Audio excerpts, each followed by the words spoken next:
నారా లోకేష్ విద్యాదీవెన వసతి దీవెన అమలుపై ఏపీ ప్రభుత్వం కీలక నిర్ణయం, అధికారులకు ఆదేశాలు. ఈ యొక్క టాపిక్ గురించి పూర్తిగా తెలుసుకుందాం. అంతకంటే ముందుగా మన ఛానల్ కొత్తగా వచ్చినట్లయితే సబ్స్క్రైబ్ బటన్ ఒక బెల్ ఐకాన్ పెట్టుకోండి. ఖచ్చితంగా ఈ వీడియో క్లిక్ చేసినప్పుడైతే మరింత మందికి అయితే వీడియో షేర్ అవుతుంది. మన ఛానల్కి అయితే మీకు సపోర్ట్ అనేది ఈ విధంగా కోరుకున్నాను. నేను ముందు చూసినట్లయితే ఇక్కడ విద్యాదీవెన వసతి దీవెన అమలుపై ఏపీ ప్రభుత్వం మనకైతే ఒక కీలక నిర్ణయం ఇచ్చిందండి. అధికారులకు కూడా ఆదేశాలు జారీ చేయడం జరిగింది. ఇక్కడ టాపిక్ చూసినట్లయితే ఏపీలో విద్యాదీవెన వసతి దీవెన పథకాల అమలుపై క్లారిటీ వచ్చిందండి. ఈ రెండు పథకాలను వైసీపీ ప్రభుత్వం తీసుకొచ్చింది కాబట్టి అయితే ఇప్పుడు టీడీపీ కూటమి అధికారంలోకి రావడంతో వీటిని ఎలా అమలు చేస్తారో అనే డౌట్ చాలామందిలో ఉందని చెప్పుకోవచ్చండి. ఇక్కడ చూసినట్లయితే ఇక్కడ ఆ యొక్క పథకాలను ఎలా అమలు చేస్తారనే దానిపై సందేహాలు ఉండేవి.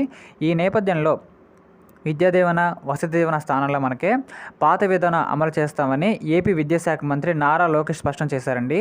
మంగళవారం సాయంత్రం ఉన్నత విద్యపై సమీక్ష జరిపిన నారా లోకేష్ గారు గతంలో మాదిరిగా ఫీజు రియంబర్స్మెంట్లు విధానాలుగా మనమైతే ఖచ్చితంగా తయారు చేయాలని అధికారులు సూచించారండి.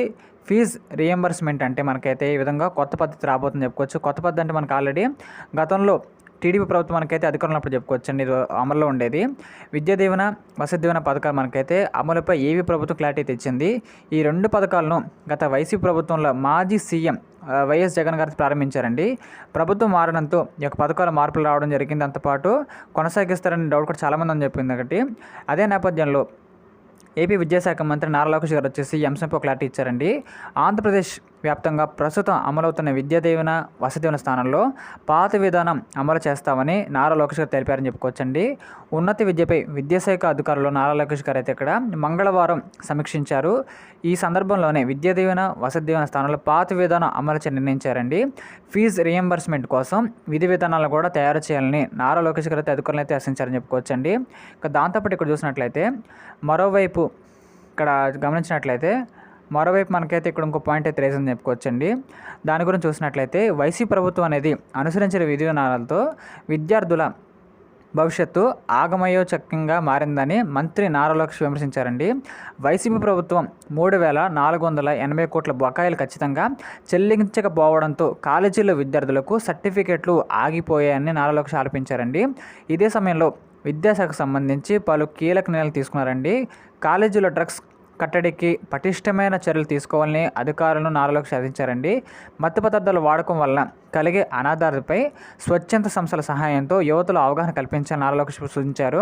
ఈ సమావేశంలోనే కాలేజీలో లెక్చరర్ పోస్టులు భర్తీ విషయంలో కూడా ప్రస్తావనకు రాగా న్యాయపరంగా ఉన్న చిక్కులు తొలగించి భర్తీకి కసరత్తు ఖచ్చితంగా ప్రారంభిస్తామని నారా లోకేష్ గారితో ఒక సందర్భంలో మనకు చెప్పడం జరిగిందండి. ఇంకా దాంతోపాటు ఇక్కడ మరోవైపు గతంలో ఫీజు రియంబర్స్మెంట్ పథకం కింద ప్రభుత్వం నుంచి కాలేజీలకి ఖాతాల్లోకి అయితే ఫీజులు డైరెక్ట్గా పడిపోయండి. అయితే ఇక్కడ 2019లో అధికారంలోకి వచ్చిన వైఎస్ జగన్ గారు అయితే జగనన్న విద్యాదీవెన జగనన్న వసతి దీవెన పథకాలను తీసుకొచ్చారు.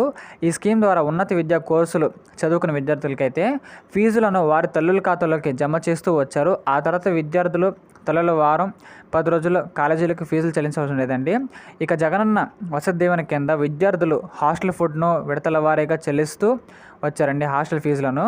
అయితే అదేం చూసినట్లయితే ఈ విధానాన్ని రద్దు చేసి పాత విధానంలోనే ఫీజులు చెల్లించేలాగా ఏపీ ప్రభుత్వం నిర్ణయాలు తీసుకుంది అనే పాయింట్ మనకి సింపుల్గా అర్థమైంది. కాబట్టి మన నారా లోకేష్ గారు వచ్చేసి పాత పద్ధతి అయిన ఫీజు రియంబర్స్మెంట్ పద్ధతిలో మనకైతే ఇక్కడ ఆ యొక్క డబ్బును డైరెక్ట్గా ఇక్కడ అంటే విద్యార్థుల యొక్క ఫీజు అండి, ఆ యొక్క ఫీజుని డైరెక్ట్గా కాలేజ్కి సంబంధించిన బ్యాంక్ అకౌంట్లో క్రెడిట్ చేస్తారు కాబట్టి మనం డైరెక్ట్గా ఇంకా ఫీజు కట్టేసినట్టే మన చేతుల్లోకి వచ్చి ఇంకా డైరెక్ట్ కాలేజీ కట్టక్కర్లేదండి. కాలేజీకి డైరెక్ట్గా పడిపోదు కాబట్టి మనల్ని కూడా టీచర్స్ కానీ ప్రిన్సిపల్స్ కానీ ఒక్కరిపై అడగారు కాబట్టి మన పిల్లలకి అయితే ఇక్కడ అందరూ కూడా చదువు పూర్తయిన తర్వాత సర్టిఫికేట్స్ ఖచ్చితంగా వస్తాయని చెప్పుకోవచ్చండి.